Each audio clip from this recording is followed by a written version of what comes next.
How are you guys doing tonight?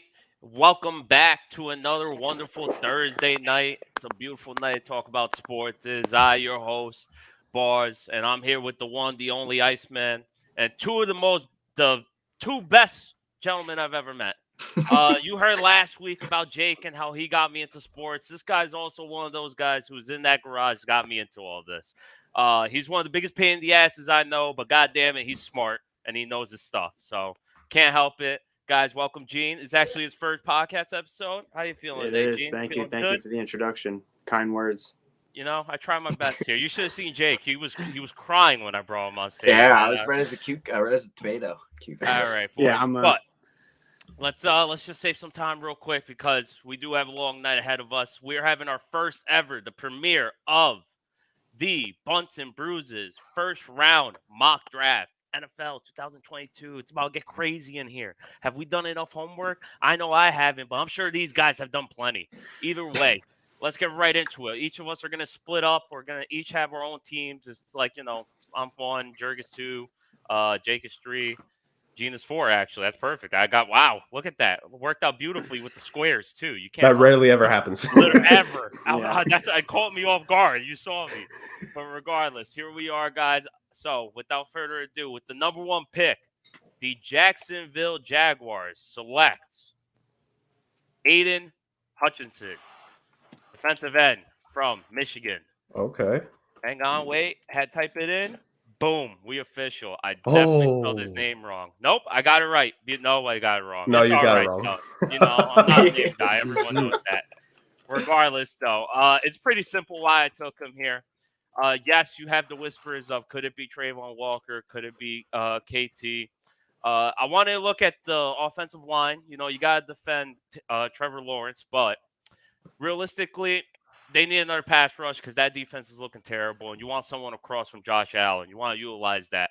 So you could definitely grab a guard or another tackle a little later into the draft. This is a deep offensive line class. And the main reason is he's the safest pick here. He might not be a fancy number one pick like Myles Garrett or Jadeveon Clowney, but he's a safe pick. He's definitely, without a doubt, if not the best player in this draft, he's the number two player. His ceiling, although might be limited, he's going to hit that. He's getting comps compared to Jared Allen and Chris Long, and those are great comps. If he could get anywhere near those careers, he's definitely worthy of that first-round pick. Jurg, what do you think of? Do you think Aiden Hutchinson is the way they go, or you think they're going to go somewhere else? Aiden Hutchinson makes sense, right? He is the safest pick. I think he is that proverbial safe pick of a draft. I think he has a great base. I think the biggest question is what his ceiling could be ultimately. But he's that guy coming in where of all the rookie defensive pass rushers, he's probably the most likely one just on paper off the start to get a double-digit sack season. And that's really good. Now, Trent Baalke is the GM, so that means they're not going to do that, James. So I love the logic of your pick, but it's not going to happen just because of who is ultimately picking at the end of the day. Not saying any of the other guys would be wrong. I think ultimately Baalke is going to take a chance on one of the other pass rushers because Trevon Walker and Kayvon Thibodeau are just two absolute physical freaks of nature, or the offensive lineman, probably Ike Ekwonu, ultimately, because even though they did franchise tag their current left tackle, there's absolutely no issue in bringing in another tackle, and then you solidify the two opposite ends of the offensive line for about a decade or so. So I think that's probably the way Baalke is going to go, but I don't fault your logic at all. I think Aiden Hutchinson is a lock for the top three. If he somehow falls any further, I think a team's going to be really, really happy getting him because you are getting probably the most well-rounded rookie coming into the draft class right away. You know what? I like your logic there, but I think you're thinking a little too much like a Jacksonville Jaguar. It's okay. That's what I'm saying. I'm saying I agree with your pick, but I don't think they're going to make the pick. I get you, but they got the soap opera out of there. That's it. They might have a good brain over there. Gene, I remember you telling me you were actually the first person to tell me about Aiden Hutchinson. You know me, I don't watch too much college unless I have to. So you were one of the first people to tell me about him. What's some things that I might not know about him? Because you were looking deep into him, hoping he was going to fall for your Jets, and the rest of the world caught up to you. Yeah, pretty much. But just watching him throughout the season, when you watch Michigan, all you do is you just see 97 in the backfield on pretty much every play, and he was just bullying people left and right using power, speed, combination of all the moves. He has the size. I was actually just saying he's listed at 6'7", which I couldn't believe, and then I do my homework, and he is listed. He is 6'7", combine height and weight matches up to the 40 time, and that's a real speed. You watch it on tape, and it matches, and it's impressive. And he's definitely has the highest floor of the draft. I don't see the Jaguars passing on him. He's definitely the safest pick at 1. Oh, for sure. So, Jerg, you had the Jaguar brain for a second. Now you got to have Detroit brain. I don't know which one's worse, but the number 2 overall pick, but who are you going with? So I ultimately think they're going to end up going pass rusher because they got Penei Sewell last year. Now, that doesn't immediately disqualify them from going after O-line again, but I just think, especially with Dan Campbell there, I think he would like a force along that defensive line to build around, especially because they released, what's old buddy's name that they had signed a couple years back from the Patriots? Flowers? Trey Flowers. Yeah, Trey Flowers. And he ultimately he had one good season in Detroit, but he ultimately did not live up to the contract in terms of what they were paying him. Which always sucks to see that, because I'm always a fan of when guys get paid. I hope that they do achieve things, because if they don't, fans rip them, and none of us will ever get that money because we are not skilled at football like those guys. So we're one to talk. But ultimately, I think they're going to go with pass rush to mitigate that. It's between, to me, the two that fall out of the who doesn't get picked at 1. If it's between Hutchinson, Walker, Thibodeau, if it's not one of those 3, or whichever one of those 3 is gone after 1, it's between the other 2. I like Kayvon Thibodeau personally. I've seen tape on this kid. He is just a beast. He jumps off the screen. But I did read about, I want to say within the last week or so, maybe a little bit after that, Dan Campbell was kind of 50-50 on him. Now, I don't know if that's just, the Lions trying to go smoke and mirrors. It could be for a fact. I know Travon Walker has jumped up a lot of draft boards. A lot of people have fallen in love with him. Honestly, right after the national title game, he was a mid to late first rounder. Ever since then, that's what has catapulted him to the top 5 in this case. But I'm going to say Detroit's going all smoke, and that they're going to want the smoke that the kid out of Oregon brings. I'm going to go with Kayvon Thibodeau for the Detroit Lions. I like the pick. Honestly, I think it's just prospect fatigue, essentially, because you hear these names on the top 5, and, you got a lot of people going oh, they might fall out of the top 10, but it's just because you've been hearing the same names for almost the last 3 months. And aside from Travon Walker, who had the big game, like you said, and what better time to have a big game?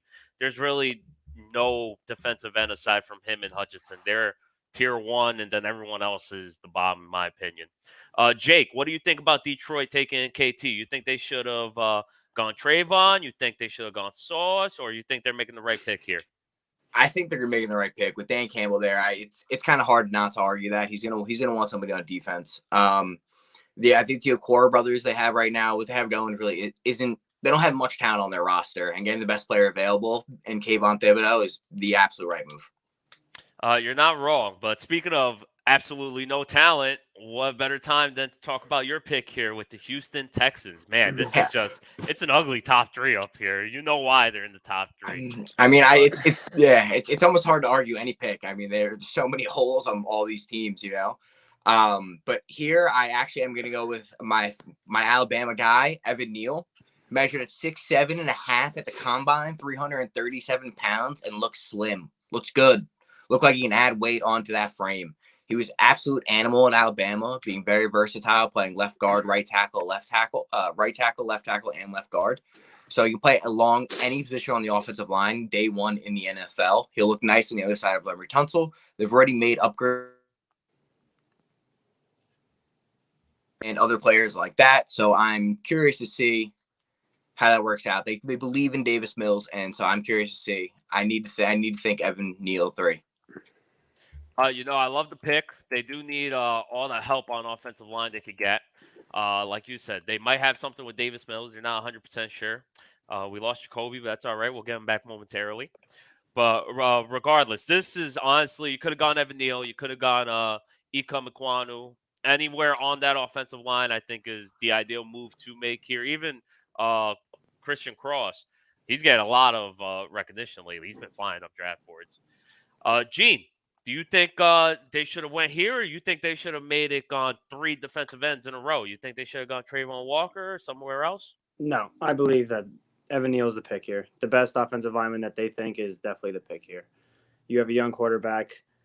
I'm personally a believer in you can always pay for a defense, or you can always get defense in the later rounds and develop those players. I feel like guys in the trenches are the players that should be invested in the top 5, and especially when you have a young quarterback who you truly don't know. He hopefully could be a late round gem, but the only way to know is you surround him with talent and you protect him. So I think it's the right pick. Man, speaking about a young quarterback you need to surround with talent, we are here with the number 4 pick for your very own New York Jets. So let's get in the mind of Joe Douglas. Gene, where do the New York Jets go with the number 4 pick? So even though I just said you protect your young quarterback, ideally here I think the Jets want Kayvon Thibodeau. I think that's what they want here. I think that's what they're going to end up hopefully doing. But with the way this board has gone, I think this is a no-brainer. I think Joe Douglas puts this ticket in about 2.5 seconds, and it's Ike Ekwonu, no doubt. With Mekhi Becton, uncertainty, didn't go to OTAs, but apparently he's having a baby next month, so hopefully that could be the reason, and he's training with one of the best offensive line coaches in Dallas. George Fant played great last year on the left side. He's also going to be a free agent. If he plays great again, either you trust Mekhi Becton, and then you have to pay George Fant up to $17 to $20 million a year. That's a risk. That's a risk to take. And Mekhi Becton shows you can't be trusted. And taking the next best offensive lineman in the class that they think is a 12-year starter is a no-brainer. So let me ask you, because I remember we had a conversation a few months ago. You were I very much coming. against I knew this was the coming. offensive I literally line. apologized for this. I literally that's rare. I was just making sure. But my question was, Yeah. I wasn't bringing this up for that reason. But appreciate the apology. But my question is, what exactly made you change your mind from being against the offensive line? Because you were very against it. So what happened and what you hear that made you go offensive line is definitely the move they should make? Well, just the fact that Kayvon Thibodeau is not there. That because I believe they have to go best player available, and I think Ekwonu is better than the next best player than Jermaine Johnson. I think he's the next best pass rusher, and I think Joe Douglas will take the offensive lineman over Jermaine Johnson. I think they just see a future, and if Fant plays great this year, great. And if Ekwonu has to just come in and play like swing tackle, or they create, I'm sure in the Shanahan type of offense that the Jets run, they can always create new and unique plays to add another offensive lineman on the field. But I think if was very against them taking a potential backup at 4, which on a 4-12 team, how could you take a backup in the top 5? I understand that. But when he could be a 12-year gold jacket type of tackle, it's worth it. All right. And well, I was hoping to find that gold jacket tackle for my New York Giants here at 5, but the way the board fell, man, I don't know where to go right now. Jurg, let me ask you, my friend. Out of all the shows we've had, I feel like you know the way my Giants mind works. So where do you think I'm going here with this number 5 pick? I think here's the thing. I think you're not going to attack tackle because the Panthers are the team that's sandwiched in those 2 picks there. And the Panthers don't need to go after O-line. And I think you're going to take this opportunity to guarantee yourself the best defensive player you possibly can now, and then you're going to attack tackle with that 7th overall pick. Jake, as a Giants fan, where would you like to see me go with this pick? I would like to see the tackle. They've been talking about years about rebuilding this offensive line. With no right tackle literally on the roster, I think Charles Cross is probably the obvious pick here out of all signs out of the Giants camp. They love the kid. He is 6'5". He's a freak in the pass game, so he's my pick. And you know what? Jurg, you're right. That would be the smart move to make because my heart was telling me, you know what? Sauce Gardner, he's top pick right there, best player in my opinion, on my board. But then I looked and I actually got to use your own logic against you. I saw the Panthers and they could use some tackle help. And since I already lost Neal and Ekwonu, I'm going to go ahead, run to the booth, hand in Charles Cross as my number 5 overall pick because, yes, I'll bet some might say it's a reach, but lately he's been going up draft boards. He brings that pass protection we need because we're still, you know what, we know what Saquon is. Maybe we don't even know what Saquon is. I'm not a believer of Saquon anymore. I don't need to see the run game get better, which is what Ekwonu would have brought. Honestly, Ekwonu is the best athletic tackle in my opinion, but Cross, he brings pass protection that tops the other 2 as well because he's in that Mike Leach system where it's just constant passing, which is why his run blocking has been held against him. But from the few run blocks he has had, he's gotten a high grade on it. So that's why I'm going to go ahead, take my tackle, and let the gods be with whatever happens at pick 5. Hopefully, there's a player we want. Hopefully, Sauce falls there. So, with that, Jurg, I have to ask you. You are the number 6 pick. Did I throw you off there real quick by taking Charles Cross? No, not at all, because I think we talked about a little bit in the pre-show, a little pre-show meeting. What that in this class we notice here, the top 5 picks are all in the trenches, and in part because there's no quarterback that really makes you want to jump up and take them in the top 5. This is just not that quarterback draft class on the top. That being said, there are teams here that are desperate to bring in a quarterback there, and that they will be willing to go after one. And we're doing no trades in this mock, which every single mock I'm a part of is always no trades. So the Carolina Panthers, say what you will, and maybe they end up trading down and taking this kid at the end of the day. Who knows?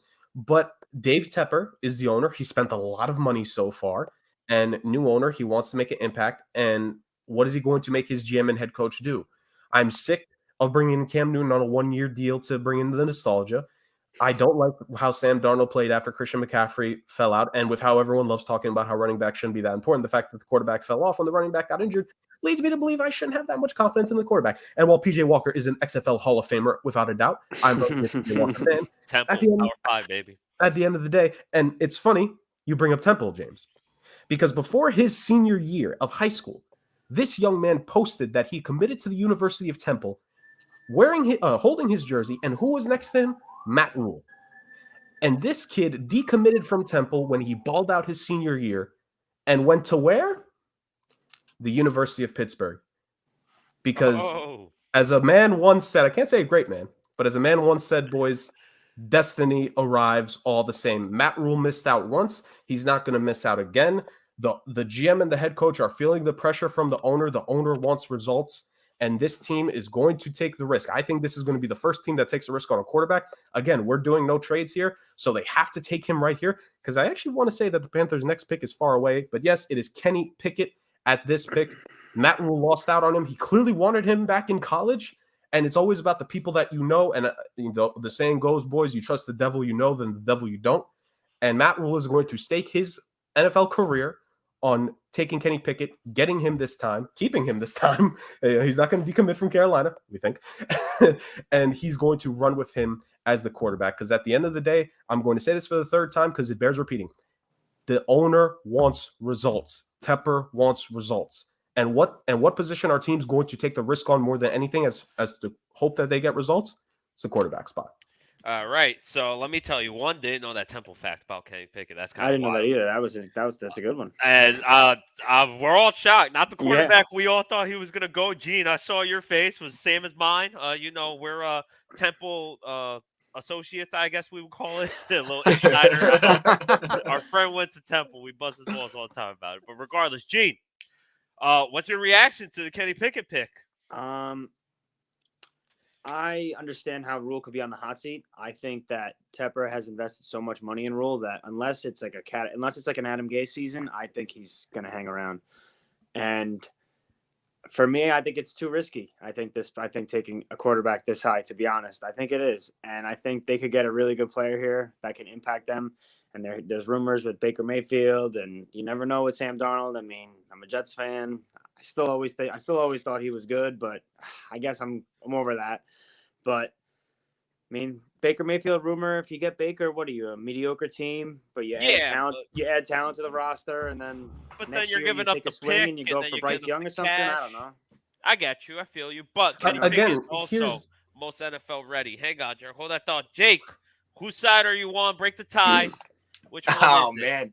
Yeah, Kenny Pickett just wouldn't be my guy. Do I rule him out for the Panthers? No, they're kind of left in a bad situation in this draft with not having an overall great guy. I think if Charles Cross was there, Charles Cross would have been their pick. But just because of the whole thing with Baker Mayfield and Jimmy Garoppolo kind of looming, it's really a tough pick to make. But if Kenny Pickett's their guy, just like Daniel Jones was the Giants guy, it's their guy. They got to take him. You know what I mean? And that very much well could be Matt Rule's guy. And if that, as signs point to say, it could very much well be him. Sounds like that might have broke the tie, Jerk. And your final thought on that? Was there a tie? I don't know. No. So this is what I was going to say, and this is why I bring this up, because as as a hockey guy, it relates. This year's upcoming NHL draft, there's no guaranteed number one guy definitively. Shane Wright's really good. He probably should be number one, but we could get surprised. Next year, 2023, is going to be the year where teams are going to tank. My Blackhawks better tank for him, by the way, because Connor Bedard is coming out, and that kid is going to be the next guy up in the league. It's the same thing in the NFL with quarterbacks. This is not a strong quarterback class, but look at next year. It's Bryce Young, it's CJ Stroud, and we're almost guaranteed one or two of these guys is going to pop off and become like a top 10 pick. So I think a lot of these teams are going to gear up for next year. But that being said, teams will always take a risk on a quarterback if they think. And well, here's the thing. I agree with Gene's point of I don't think Matt Rule's is necessarily on the hot seat because he got a 7-year deal. I don't think Tepper wants to buy him out necessarily, but I think Tepper is willing to kind of put it out there like, hey, let's get the real next quarterback up in here because I'm paying all this money. I need to know that there's a plan. All due respect, I'm sorry, Sam Darnold. I tried to be supportive of him. Like, you can't fall apart when Christian McCaffrey goes out. You just can't. I love running backs. I love Christian McCaffrey, but you can't fall apart just because you lose him. You still had DJ Moore. You still had Robbie Anderson. So because of that, that's why I think they're going to go after the quarterback here. I agree. And hey, there's no rule barring the fake slide. We're going on next to the pick because Jesus, Jarek, how many minutes do you need for one team? I get it. You went quarterback. On to the next pick. Jake, New York Giants. Who are you going? Thanks. This pick is actually it's difficult because James Bradbury still remains I would fire on. Matt Rule, by the way. Either way, go. Sorry. James Bradbury remains on this roster still, and they said they had contingency plans to if they keep him, kind of what they'll do. I don't believe he'll be on the roster come draft day. So, and in Wink's kind of defensive scheme, they need corners that are great in man coverage, and that's Sauce Gardner. That man balls out. You watch his tape, you don't see anything spectacular. That's because no one threw the ball on him ever. Held Jameis Winston under 50 yards. Jameis Williams in the semi championship. Yeah, whatever game you want to call it. He's an absolute shutdown corner. He's 6'2", 3/4 inches at the combine, 190 pounds, long arms. The kid's an absolute animal. He's the pick. Crisscross applesauce. I love it. We got the tackle. We got the best defensive player, arguably, in the draft. I got no better things. Like, this is it. This is the ideal Giants fan. Yeah, this is definitely the ideal Giants draft for us. You could throw Kayvon in there, and it's better, but no, this is ideal. This is perfect. It's beautiful. It brings a grown man to cry. The Giants get both their guys. Exactly. I think the Giants are praying for an Evan Neal or a Kwanu at 6, but if you're getting Gardner at 7, I think that's a grand slam. It's just like, Yep. I'd take it. You got the tackle, you got the guy. Mm-hmm. Even if we don't trade James Bradbury, they're right across from each other. Doesn't get better than that. Mm-hmm. So we got a lot of talent off that board. That's what makes this, in my opinion, the hardest pick so far of the draft. Eugene Calabro with the number 8 pick of the 2022. This is a hard NFL pick. draft. And to be honest with you, I personally don't. I'm not the biggest fan of these quarterbacks in this class, but knowing Arthur Smith and what he could get out of Ryan Tannehill, if Kenny Pickett was on that board, I think Kenny Pickett goes 8 here if he's there, because the way he can move in and out of the pocket, and he throws a really good deep ball. And so he's good enough for you at 8, but he's not good enough for you at 6. I think the situation is different. I believe with Arthur Smith can overachieve with a really athletic quarterback that's accurate. And Matt Rule has shown us that he fired his OC in the halfway through the season. So he showed me that he can't hire an offensive coordinator.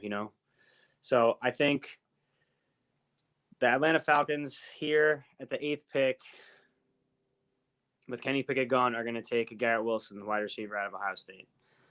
Their wide receiver room is I couldn't tell you one guy on that roster right now. It's pretty. Cordell Patterson. He's a running back now. He's a running back now over there.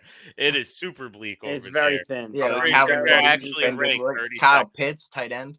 I think Garrett Wilson's the best receiver in this class. He's to complement Kyle Pitts. He's not the size of Jameson Williams or the speed, but he is the crisp route running, the good hands, and he could run every route in the tree. So I think he's the best complete receiver in this class. I can't argue with it. Like I said, I'm pretty sure they're ranked the 32nd worst receiving core in the league. You have Calvin Ridley with, let's be honest, when he returns next year, you're probably trading him. He was going to be gone regardless if he was playing this season or not. I like the pick. I personally might even taking the chance on a little Jameson Williams over here. I think he's the number one wide receiver just because before I was willing to take a chance on him in the later round, but lately you've been seeing workout videos. I on him, agree. he's I not agree. looking bad. But I agree, do but- understand why playing the safety, you don't want to risk the injury, especially. But I mean, it's the Atlanta Falcons. They don't even got to play him. It's a couple weeks out. You're right, man. but with how thin they are, like they don't even have a 1 or a 2. You know, That- so they kind of need someone on Not day wrong. 1. Not Mariota wrong. needs The someone. Falcons need talent. The Falcons Exactly, need talent on exactly. any I side mean, of the ball. They need playmakers. Exactly. They need someone there that can play For come sure. training camp time. Jurg, is this the receiver you would have went if you had the Atlanta Falcons pick here? I wouldn't. I would have just gone BPA, and I think it just ultimately comes down to who's the best player available in your opinion on the draft board. I'm kind of with Gene's thought process here. If this was in his opinion, the BPA at the position he thinks they need to fill, I don't blame it at all. I would say I think the Falcons are the next team. Funny enough, it's the first two NFC South teams that I think are going to be the most willing to take a risk at quarterback in this first round. I think Malik Willis is a real possibility. I do get the idea of maybe Kenny Pickett would be the better fit with the Falcons system, but I wouldn't rule out necessarily Malik Willis going to Atlanta in general. So I think Malik Willis is a realistic possibility in real life at 8th overall. But I don't blame his selection at all because I'm with him. I wouldn't be able to name you a single wide receiver. Although I I can will see them say trying to tank for Bryce Young. they should. I can see that. 100%. Like the teams that have these bridge quarterbacks, Mariota, Mitch Trubisky, they're looking at next year. Tyrod Taylor. Yeah, that's what I'm saying. Exactly. Bryce Young or CJ Stroud, that with Garrett Wilson, CJ Stroud, Garrett Wilson back together. Yeah, Garrett seen Wilson, this Calvin once Ridley, before, Kyle work out in Pitts, Cordell Cincinnati, so- Patterson. You know, All right, gentlemen. It's all great logic there. Thank you for the Seattle Seahawks. I think this becomes the hardest pick now because I don't know where you would go here, Jay. I was debating. I'm thinking, do I Mhm. take the chance on the kid and go Malik Willis, or do I go, pass rush? I'm looking at Trayvon right now, or do I, take a chance and try to bring back the Legion of Boom and draft Stingley? I don't know. I'm juggling. There's a lot right now, but I think I'm gonna go with.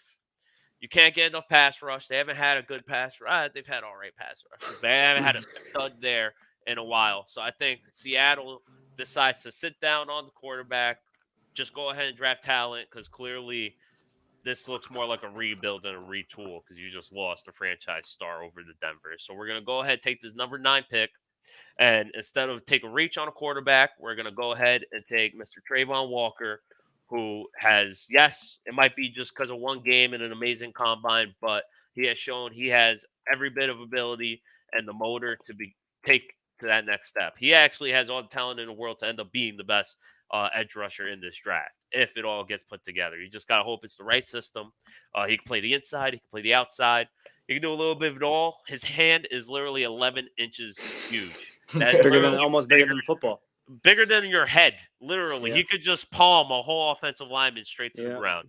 So, and the speed too, 4.5, 40-yarder at 272. Just arms long as hell. That's why I'm going Trayvon Walker. Jake, if you were the Seattle Seahawks, where would you have gone with this pick? We can go a multitude of ways, knowing they love a secondary, knowing they probably did want a left tackle like Charles Cross for thoughts in them because they are trying to move to more of a run offense, run heavy offense. I think Trayvon Walker is the best player available here. He was the darling of the combine, posting pretty insane stats. The biggest takeaway though, he only had 9.5 sacks throughout 3 years of college. He's kind of a raw pass rusher, so. He has probably the highest, I would say, ceiling. I would say one of the higher ceilings in the draft, but he's the best player available. I think you have to do it. What I got to say against that 9 sack thing is he was widely misused. That is a fact. He was, the way the system had him, they had him more on the inside than the edge. They think he could easily transition. Who am I, though? I just take the notes. Jurg, with the number 10 pick for the New York Jets, coming from the Seattle Seahawks because they thought trading for a safety, a whole bunch of picks and a lot of money was a great idea. God knows why. That's why they're drafting 9. Jurg, who do you take with the number 10 pick? That safety might as well be a pass rusher considering he just gets sacks and not interceptions, irregardless. It kind of sucks because I think in real life the Jets are going to go defense with that 4th overall pick, but they go offensive tackle here. So now I think you have to go with the defense here at number 10. And I think the two guys that they probably would have looked at the most, Sauce Gardner or Trayvon Walker being taken, it sucks. So now you have to just reevaluate your board. And I still think, do you want to get a pass rusher here? Do you want to get a cornerback? I think you could go either way. If I had to single out one position, I think they need to add a corner no matter what. And I know he suffered with injury issues the last 2 seasons, but this kid, everyone was saying he'd be a top 5 pick in his freshman year had he had the chance to come out because the kid was supremely talented. I've heard about him since his goddamn senior year of high school. That's how much hype has gone into him. And if he's just healthy, forget if the Jets can develop him. If he's just healthy, Derek Stingley Jr. will be one of the best corners in the game. I truly believe. And I have to go with the talent here for the Jets. Him coming out of LSU, cornerback U, it feels like defensive back U. The amount of DBs that have come out of LSU for a long while now, it's big. You go with Grant Delpit, who's had a solid career so far. He ended up being a second-round pick. I have to go with the kid here that could potentially end up shutting down half the field, which I know Sauce Gardner is getting the most hype for that. But let's be real here. If Derek Stingley Jr. is healthy the last 2 seasons, then Sauce Gardner isn't far and away the best corner in the draft. Let's keep it 100 with that. Not Derek wrong. Stingley Jr. Not wrong. was the dude before the last 2 seasons happened. I can turn it around. Gene, as our resident Jets fan, how do you feel about this pick? I mean, I think the talent is there, no doubt about it. But knowing the Jets and how they operate, and Robert Saleh, if you look at where he came from in Seattle, all that Legion of Boom, not one of them was a premium asset. Not one. No high draft picks there, nothing. They were all developed into good players. So I know that the Jets focus more on the trenches. So I would think that this pick would be Jermaine Johnson. I could see the logic behind that. He's been also someone who's been shooting up draft boards, but also really I could see them going either way. I could, but like you heard Joe Douglas had a press conference today, and he said the way to take out a $30 million receiver, it hit the quarterback. Yeah, you know, that's true. So I mean, the way I was looking at it also is they could go wide receiver here. You know, you absolutely, totally. Might as well go wide receiver. But all 3 of those positions are a position of need, so you really can't go wrong with any 3 of them. Exactly. I just don't see them taking a DB in the first. Jake, there's one person. I think I know exactly who you're going with this pick. If I was the Commanders, I'd probably run to the podium. As the Washington Commanders with the 11th overall pick, Jake, who do you select? Kyle Hamilton. There you go. My God, they probably arguably one of the best players in the draft. Has reminiscence of like Cam Chancellor. He's just an amazing safety. Was amazing at Notre Dame. I know there are questions about his 40 time, but he plays a lot faster than pads. I mean, the man is a freak athlete at 6'4", 220. He's a great tackler, and he's great in coverage. He has defensive instincts, kind of like no other player in the draft.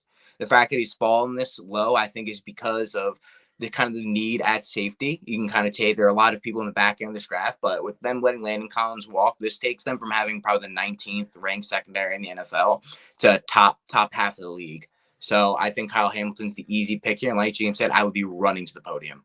For sure, especially with, Landon Collins being more of a linebacker than a safety. Now, I'm pretty sure we even mentioned this last week in our last episode. Kyle Hamilton to Washington would be a great fit. So you got to make the selection and make the take. Doesn't get better than that. So, Gene, with the 12th overall pick, who do the Minnesota Vikings take?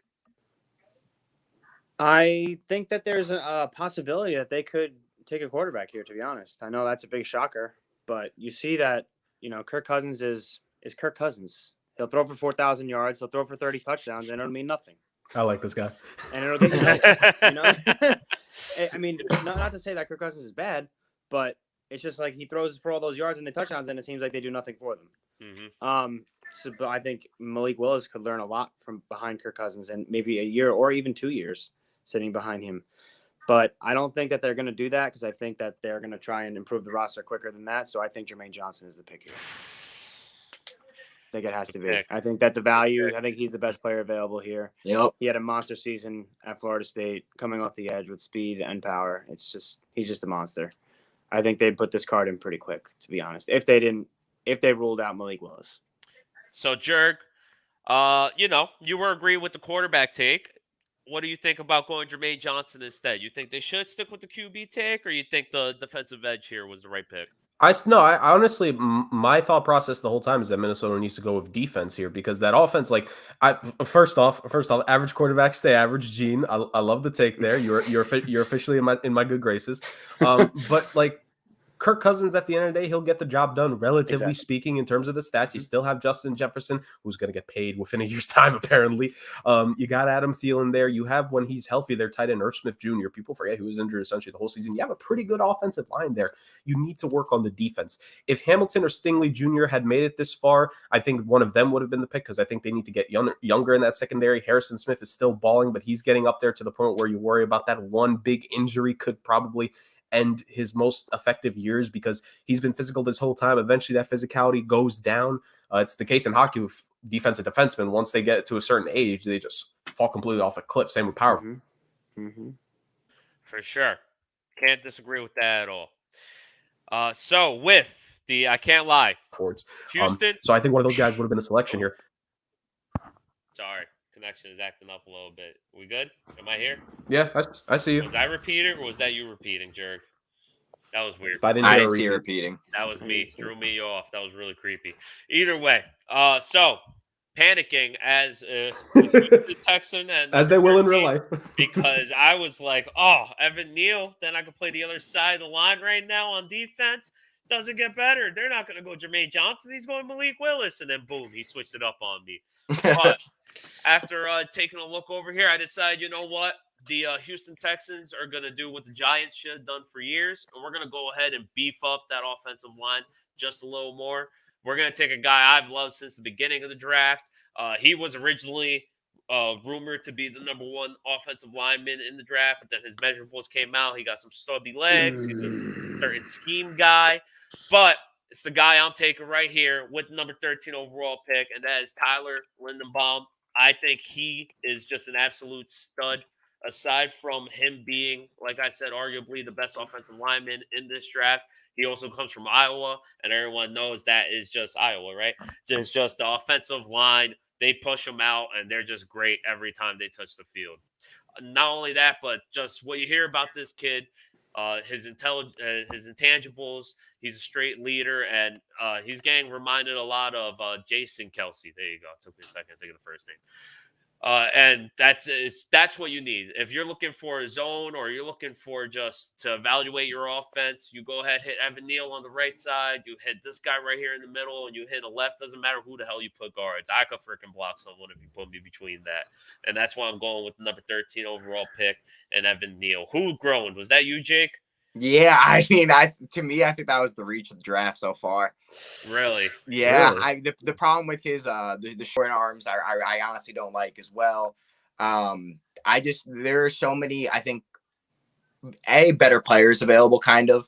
The position of need really isn't there, and I think getting a playmaker, maybe like a Drake London on the outside to add to Brandon Cooks, or somewhere on the defense. They need talent everywhere, you know, and and it's not wrong to say getting the best person at this position. I think you could have either got him later. I think he definitely was more picked to go to like the Cowboys or somewhere deep in the draft, in my opinion. You know what? Can't disagree with any of that. To each their own. Jerg, who do you go? To each their own, respectively saying, Jake, F your opinion. All right, it's all good love. All right, Baltimore Ravens here.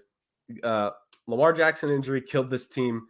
They need to just add on either side of the ball. Doesn't mean they have glaring needs per se, but I think it just means like the pick that you end up taking here, you got to nail it to help out either side. I think the defense, relatively speaking, for some weird reason, Baltimore is just like pretty confident in their defense. Like, I don't know if that's just a me thing. I just feel that like the coaching staff is pretty confident in the defense. So I'm kind of iffy if they're going to go with defense here in the first round. But what I do think they'll go, even though I think he would have had a better rookie season had he not been injured at the very start of the year, I think even Rashad Bateman, they're starting to lose just that touch of faith in him. And so maybe they would much rather prefer if he could be the third receiver on the chart. Hollywood Brown, he's technically the number one. I don't think they could have success with him as the number one. You left him for me, James, so I guess I appreciate it. I'll send you a thank you card. But give me Drake London. He's going to win those 50-50 balls that Lamar Jackson throws up there. He's going to be that big. He is going to be the ultimate. Like, I know they have Mark Andrews, but they need the wide receiver that can go out there and make the plays for them. He's the completely opposite of Hollywood Brown. He's a little bit taller than Rashad Bateman. I think he can win at the apex of the throw. I think he's going to win those a lot more than both those guys. So I think get Drake London for Lamar Jackson. So we could finally see that he is a quarterback and not just a running back that could throw, as everyone, Bill Polian, likes to say.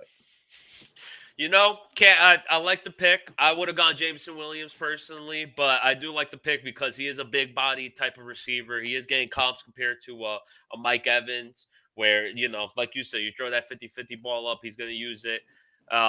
He was a dual sport athlete where he was a power forward, so, you know, he got that boxing out perfectly. I do like the pick, and I think that's definitely the way to go here for the Ravens. Jake, with the number 15th overall pick for the Philadelphia Eagles from the Miami Dolphins, who do you take with this pick? This is kind of a difficult pick. I mean, knowing the Eagles draft history, they love round one receivers. And I think my round one receiver would have been Drake London because it kind of gives them something opposite of Devontae Smith, where I think Jameson Williams is kind of Devontae Smith, not like 2.0, but they're very similar kind of players, where Drake London gives you this physical presence I don't think they have. Also, Drake London had like the highest catch radius ever measured at the combine, which is pretty ridiculous. So I do think they're going to go defense. I think they're going to go Jordan Davis, who's another kind of darling of the combine. It measured at 6'6", 341 pounds, 34-inch arms, ran a 4.7 40 with a 32-inch vert. I mean, he's just an absolute animal. He's going to plug gaps for years for them with an aging defensive line. Oh, for sure. For sure. I'm shocked you didn't go to the receiver here because that just seems like totally a Philadelphia move. It does. They seem like an Eagle move, you know? And it seems like they go Chris Olave, too. They wouldn't go Jameson Williamson. They go Chris Olave for the wheels. Gene, what's your opinion on that pick? I love that pick. I mean, Jordan Davis, I mean, I'm a believer in you build through the trenches, and he's the biggest man in the draft, and he's like one of the fastest guys in the draft at that size. So that combination of size and speed, he's unblockable. There's a reason why the Georgia defensive line was number 1 in the nation, and he's the biggest part of that, literally. Yep, can't disagree with that at all. So there was some craziness here where you made a trade with the team that just went. Now it's New Orleans. They got this pick through Indy from Philly or something like that. I wrote it down. You can read it right there. But Gene, with the 16th overall pick, who do you take for the New Orleans Saints? This is an interesting pick, in my opinion. This is a super interesting pick. So it's like, why give up an extra first to move up for who? Mm-hmm. You know? Yeah. To move up for what? Like, I mean, to move up and give up a first, you have to assume this pick is Malik Willis. You have to assume that. But Sean Payton's not there. So you don't know what kind of effect that has on Jameis and their thought process on him going forward. But I think they want to give Jameis the best shot. And I think giving Jameis the best shot would be taking Chris Olave here at this pick. Giving him the speed. I wanted to take Jameson Williams, but I think that they want a guy that's there day one to help Jameis and to help Michael Thomas. Michael Thomas is no burner anymore, you know, so I think he's going to get open underneath, and then Chris Olave will take the top off for them. And that's the pick. Jared, like I said, this is an interesting pick. You're an interesting man. What's your interesting thoughts on this pick? I think he makes a good point. I think quarterback has to be one of the 2 selections they end up going here. I heard, shout out to our guy Stu, by the way, our guy Stuart Brooking of, you know, Morning Brew with Stu. He put the thought on my radar that if the Saints don't pick a quarterback with their first of 2, you know, with the initial of their first 2 first rounders, that doesn't necessarily mean that they're going to not take a QB. It just means that they don't have strong feelings towards one. So I don't think it necessarily rules out the fact that at 19 over there, they're going to go, that they wouldn't go with quarterback. I just think it means that they're going to let the board fall, and whoever ends up going to them at 19 is probably going to be the guy that they run with. And they've needed a number 2 wide receiver. Since before, when I was trying to earn my bachelor's degree, they've needed a number 2 wide receiver down there. So ultimately speaking, they get Chris Olave. Ohio State guy, just like Michael Thomas. It's all there for them. Mo's happy with this pick. Jeff is happy with this pick. We're all happy with this pick.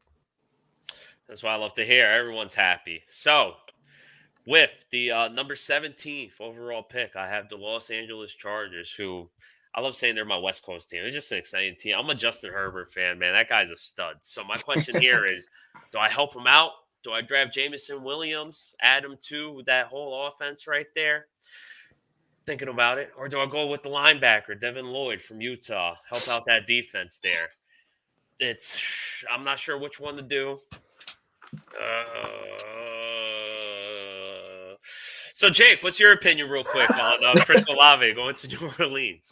Well, Chris Olave was actually my guy in 19, to be honest. I thought them trading up was a pretty clear indication they're going to go quarterback. It's going to make things interesting to fall back on 19.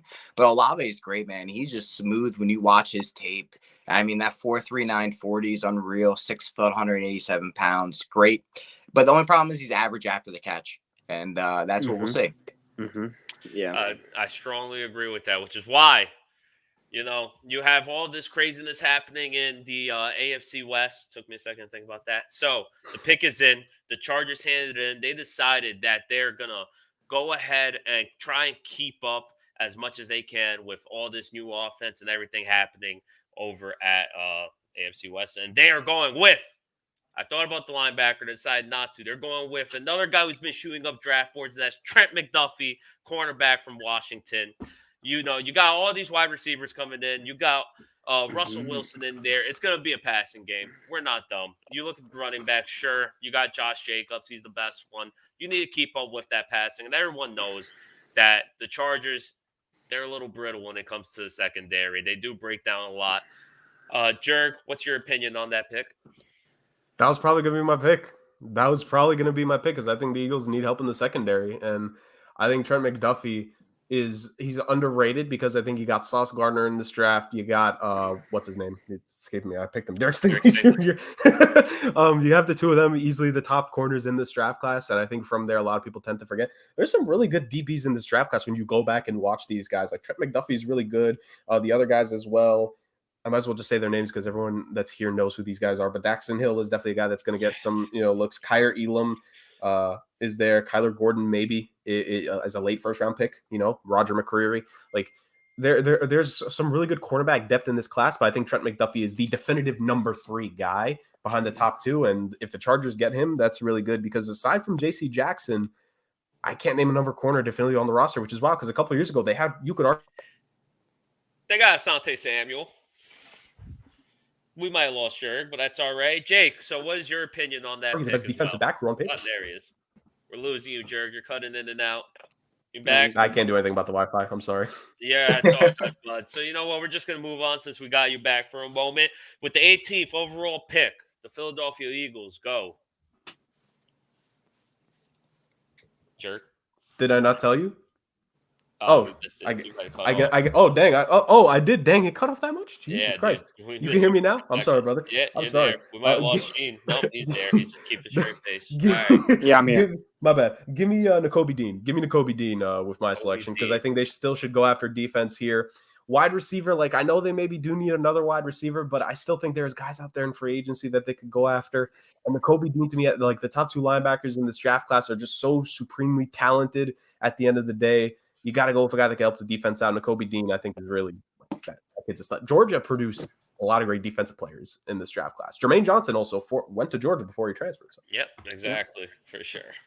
Jake, with the number 19th pick, the pick that you just got from Jerg, I don't know, it was flip-flop. It was weird, man. But who do you take with the 19th pick for New Orleans Saints? Because like I said, this pick was weird. They went Chris Olave, so now that you go defense, you go trenches. What we doing?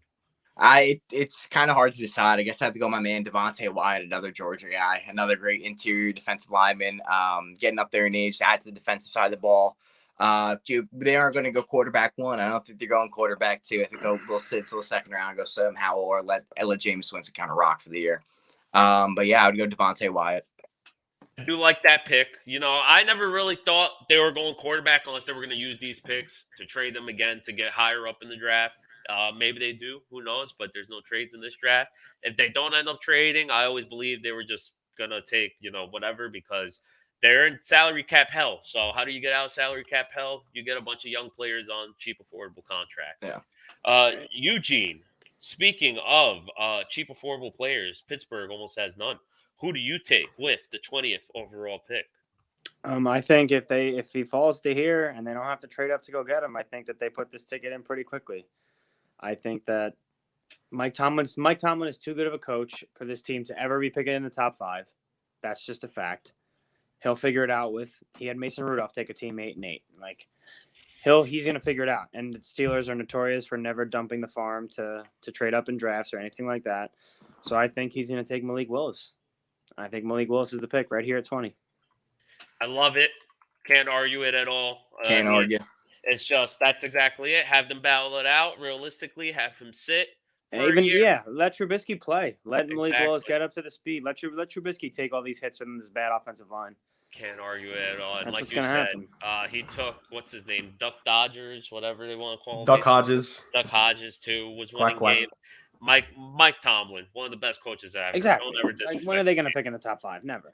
So with this pick, still wow. Now once again, debating between receiver, linebacker. Devin Lloyd's still there. I'm a big Devin Lloyd fan. He's been shooting up draft boards as well. But I feel like this is the Bill Belichick move. You know, you take your chance on the big receiver. The fact he dropped this low is almost a guarantee. Like I don't see how Bill passes on him. You need another big weapon for your young quarterback. Hopefully, you know he can throw as far as Jameson Williams goes, but there's not really a talent on that wide receiver room whatsoever. Nelson Aguilar, good joke, and the 2 tight ends, they're not really even reliable. They're hurt half the time. Jake, where would you have gone with this pick? Woo! It's tough to decide. You got to get Mac Jones weapons. Might as well get him somebody who knows from Alabama. You know, Exactly. You can't argue the pick. I do think Trent McDuffie would have been a good option here after losing J.C. Jackson. The fact that he's not there, I think it's a no-brainer. Best player on the board. And so with that, we go to the 22nd pick. Jerg, who do you take for the Green Bay Packers? If this guy falls this far, Green Bay, do not waste time. Javon Walker was the last wide receiver you took in the first round of an NFL draft. I'm not wasting my time here. Give me Treylon Burks. Give me this kid. Big body, can catch it at the apex. He's essentially a little kind of a poor version of a Drake London, although Drake London is obviously more well complete, more well, et cetera, et cetera. But I think Treylon Burks is a really good wide receiver here. You're never going to replace the single asset that was Devonta Adams on this team and what he became with Aaron Rodgers. But you can replace it in micro doses by adding talent. You have 2 first-round picks. You cannot waste any time if one of the wide receivers drops. We just went past a murderer's row of teams that could have taken receiver. If you're Green Bay, don't waste any more time. Bars, we were in elementary school the last time they took a wide receiver in the first round. Just I think all of us were. We're not wasting time here. Move on to the next pick. Treylon Burks, wide receiver to Green Bay. Let's go to Arizona. Jake, without further ado, who do you take with the Arizona Cardinals at 23? I think it's a blessing that he's fallen this far, but Trevor Penning. They think he's best suited as guard anyway in the NFL, and I think that first year will be great for him. But they need offensive line help. Let's protect Kyler Murray. I think Trevor Penning is the pick. I love this pick because I've heard literally it's either going to be the Cardinals or Dallas who's going to take him. He's not going to fall further than that. And like you said, he could play guard at first, and then once I forget their tackle, what's his name is escaping me, but he's on a contract and he's getting older. Once he ends up leaving, you switch him right there over, play tackle. He's up to speed. He got the feet to do it. Trevor Penning is a great pick. So, Gene, you have the pick for my second most, at most. It depends on the day. Hated team in the entire league. Who do you take for the Dallas Cowboys at 24? I think Jerry Jones wanted Trevor Penning here. No doubt about it. He just lost La'el Collins. Zeke's on his way out. You're trying to get as much as you can from Zeke. I think Trevor Penning was the pick here, but now that Penning's gone, the Cowboys lost, what's his name? The edge rusher, Brandon Gregory. They thought they had him, then they lost him. So I think that they have to replace him, and I think George Karlaftis sitting there at 18. Sitting there at great pick. What are we? Amazing pick. 24. Yeah, 24. sitting here at 24 when they were saying he's going to go in the top 10. I think you can't pass that up. Can't pass that for up. sure. He's been flying up draft boards. Hang on, I'm trying to make sure I spell his name right. That's it, right? Okay. Boom. He has a good first step, quick, violent hands, and you pair him over with he's the Greek freak. Exactly. He's a beast. What's it called? Rookie defensive player last year was killing it. Micah Parsons. Thank you. His name was escaping me. I love the guy. I was rooting for Michael Parsons all year draft year. But regardless, so with the 25th overall pick, the Buffalo Bills, I think, they need someone who can stop the run. And I've been saying his name all draft, and I'm going to finally pull the trigger on him. I think it's a blessing if he falls this low because people are saying he could be anywhere from 10 to mid early teens. So Devin Lloyd, linebacker, they need to stop the run. That's their biggest issue when it comes to defense. I would have loved to have taken a corner, but with Trent McDuffie gone, I'm going to go ahead and take the linebacker who's going to help the interior. Hopefully they can figure out a corner to take to play against across from Tre'Davious White. But you get that interior stuff up the run, which is the only way teams do kill you by keeping Josh Allen off the field. Solves everything. Jerg, you were waiting for this pick. You were excited to see this pick. Yeah. Because, especially with the A.J. Brown rumor swirling and everything, rumor has it it's very easy to replace receivers like A.J. Brown through the draft. So is that a way you go here, considering 4 of the wide receivers are already gone? Just saying. Either way. So with the 26th overall pick, who do you go with? Tennessee Titans. I want to troll and pick a quarterback so bad, or kicker or punter. But no, I'll stick to it. No, I think the thing with Tennessee is, even though despite the fact that you could apparently replace star wide receivers with anybody, yes, tell Aaron Rodgers that when he misses Devontae Adams, clearly. But I think the thing is, I think they're just going to let it rock with what happens with AJ Brown. I think some of these teams are just going to have to, let it go. Really, it's going to be really interesting to see, because I think Deebo Samuel's probably going to get traded for one of these first-round picks here, funny enough. Mm-hmm.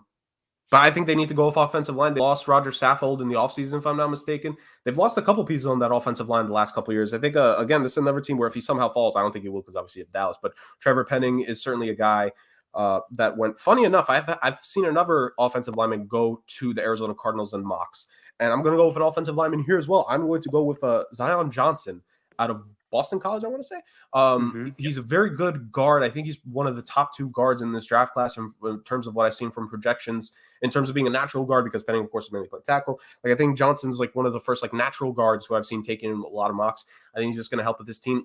Derrick Henry is the piece to this offense. Don't let other people tell you otherwise, that it's Ryan Tannehill.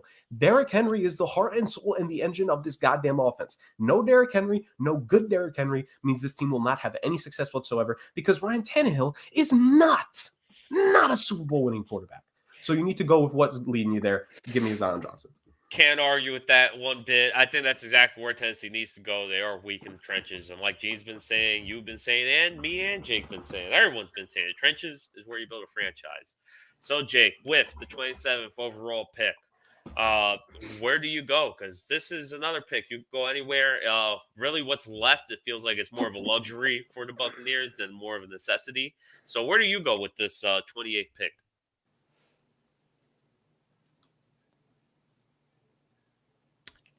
Jake, you're muted.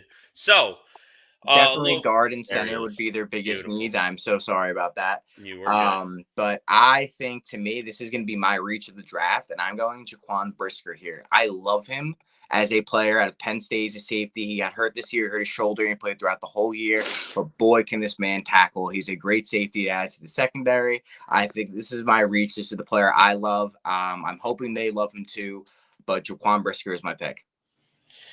Quite a reach, I would have to say. Oh, yeah. On my chart, I had to press the find thing just to get him a little down. That's fine. I'm assuming it might be a Penn State thing, but that's all right. I love him as a player. Watch his tape. He's absolutely fantastic. I say, played all year with a shoulder injury. He's a beast. They just lost Jordan Whitehead, so I was it makes about to sense say to they do replace need him. someone to replace Jordan Whitehead, and hey, maybe someone got the scouts just like you, Jake. If so, hopefully they're watching the show. Gene, with the 28th overall pick, the second pick of this year's draft for the Green Bay Packers, who do you go? I think that they have the Packers, after addressing receiver, which is, if they didn't yet, I would have done right here. I think they have to replace the Smith brothers on the defensive line. And I think Travis Jones is the pick out of Connecticut.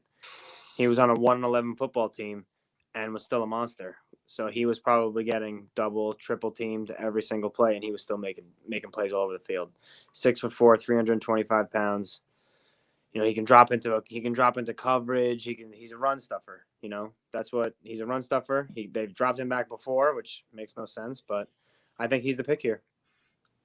Can't disagree with that. I think that's exactly what they need. They need to beef up that offense because, yes, although they don't give Aaron Rodgers any weapons to work with, their defense has slowly, not even slowly, this year they took just big hits. So I do believe that is somewhere they would look to make up for that. So, speaking of defense, with the 29th overall pick, it's the first of back-to-back picks for Kansas City. So, realistically, they take their sweet time trying to figure out what they want to do. And I am personally going to go with cornerback. He's been hearing a lot more of him lately, and just for the fact that they need cornerback because their secondary is abysmal at the moment. Andrew Booth Jr., cornerback from Clemson. Has a huge, great highlight reel. Highlight reel is amazing. Everyone looks good in their highlight reel, though. But they're saying he could play perfect nickel. It might be something that you squeeze him in there, and it's just he'll never leave the position. But he's also someone who could play the outside if necessary. He does fit their scheme, which is why I'm going to go Andrew Booth Jr., cornerback from Clemson. Jern, who do you go with this second pick for Kansas City? It's really interesting here because Kansas City and Green Bay are in a very similar situation where wide receiver should probably be one of their 2 picks because they both lost guys. Now, the thing is, Kansas City, they at least did, something after immediately losing their guy to replace. Juju Smith-Schuster is not a bad get, and Marquez Valdes-Scantling is at least a guy who can just run a straight line.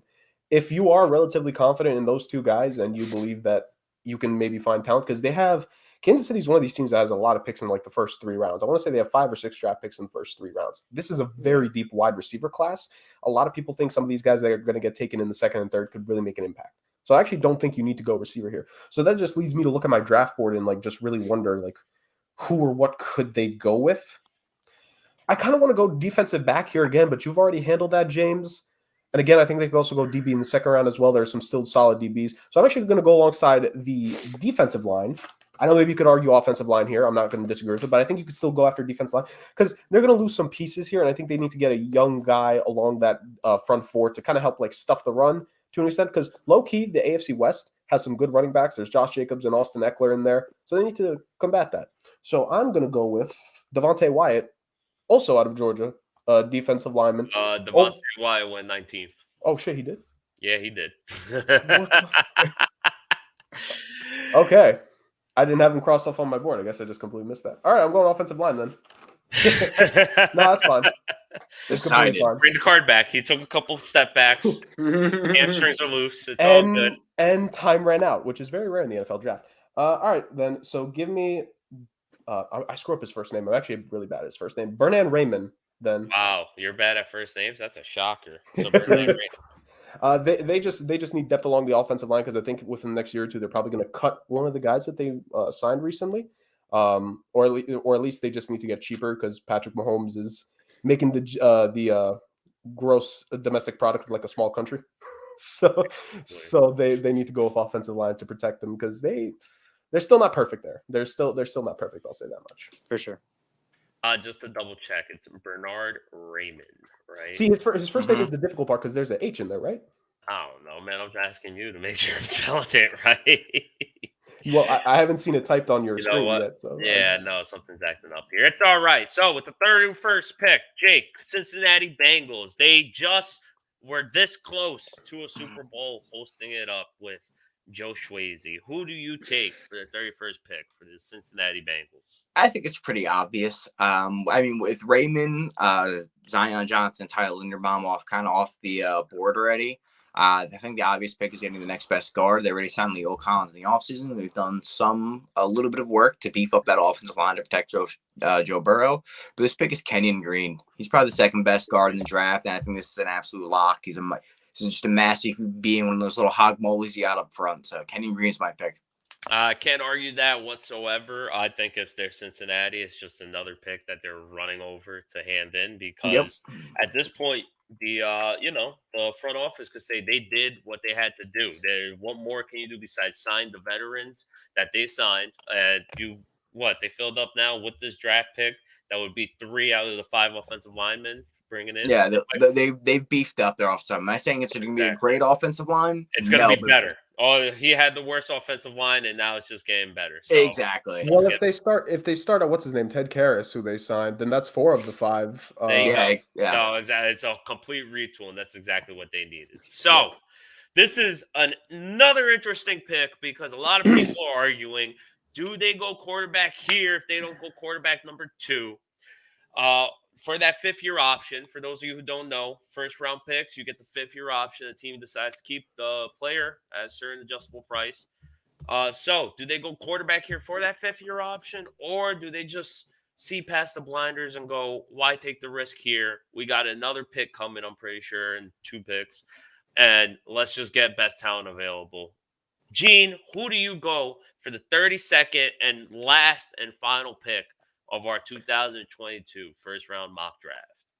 I think they go quarterback, and the guy that they're going to take, I think he matches what Dan Campbell wants to do. He's just a gritty football player. He just somehow figures out a way to get it done. I mean, I know they made the college football playoff. He didn't play the greatest against Alabama, but he had no turnovers, and the talent level that he's playing with is let's keep it a buck.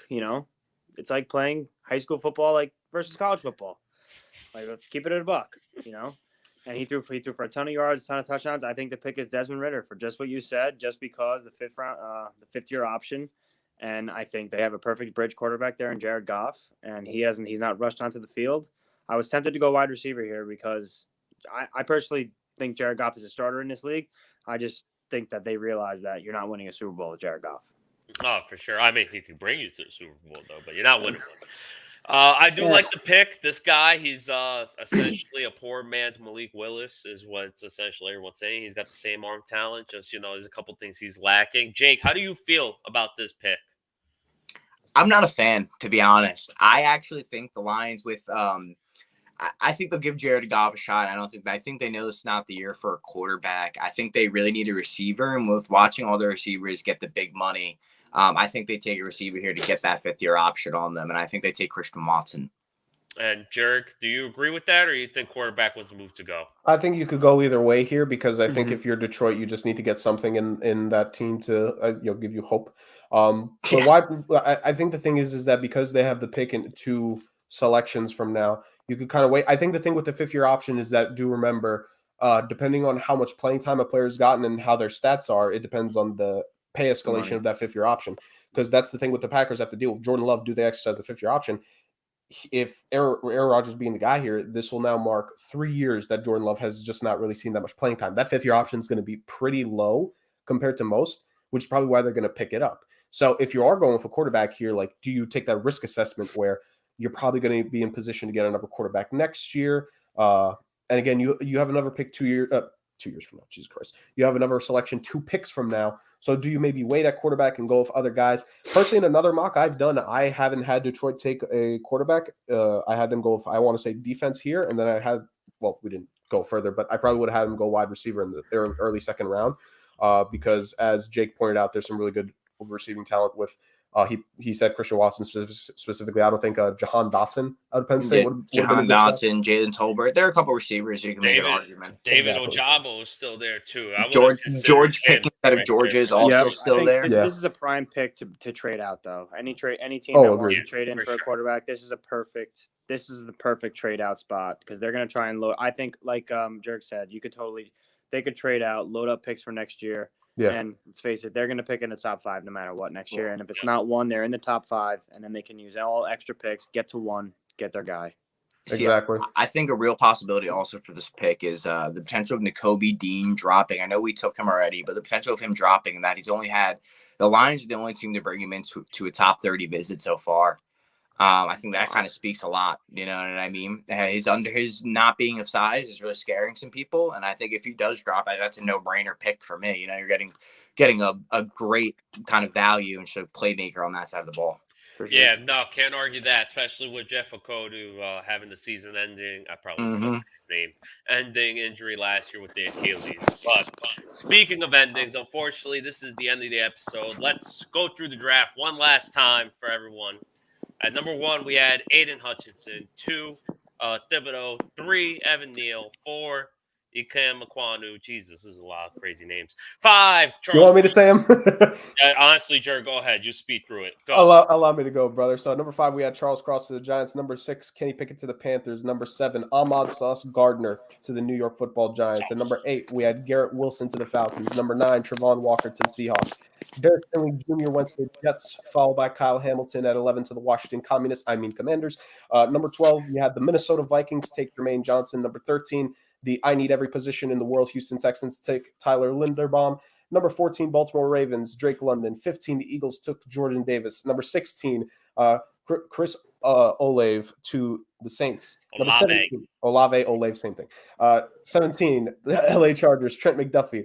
18, Nakobe Dean to the Eagles. 19, Devontae Wyatt, who I need to remind myself he went earlier in the draft, to the Saints. Pittsburgh Steelers take Malik Willis. New England Patriots take Jameson Williams at 21. Green Bay Packers taking wide receiver, finally. Traylon Burks at 22. Cardinals take Trevor Penning at 23. George Karlaftis, great defensive end, 24 to the Cowboys. Buffalo Bills take Devin Lloyd. Damn you, James. That was going to be my pick. But 26, we had the Titans go with Zion Johnson. 27, we got Jaquan Brisker. Jaquan Brisker at 27, we lost him. 28, we got Travis Jones. 29, we got Andrew Jaquan Booth Brisker. Jr. Great name.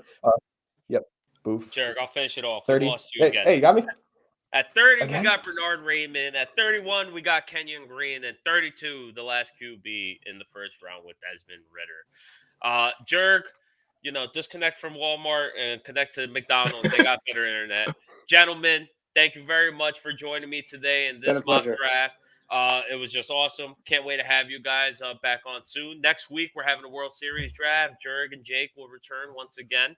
Might have to slide Jake that contract soon. And in a couple of weeks, it might be 2, might be 3. Still working out the details with the doc. But I will be having Gene back again with the good doctor. It's going to be an interesting episode. It's going to be a little off topic compared to today's sports. We're going to go a little into sports health. But, it's going to be a great one. Once again, Bars, make sure you remind the people. You and me interviewed the good doctor a while back. So if you want a taste of what that episode could be, go back and watch that episode. That's, of course, this podcast is available on Spotify and iTunes. Thank you. Couldn't say it better myself, just like the draft order. So once again, guys, Spotify, follow, subscribe, whatever it is, 5 stars. Don't even listen to the whole thing. Fast forward, last minute, it counts as a listen. Thank you for tuning in, guys. We'll catch you guys next week.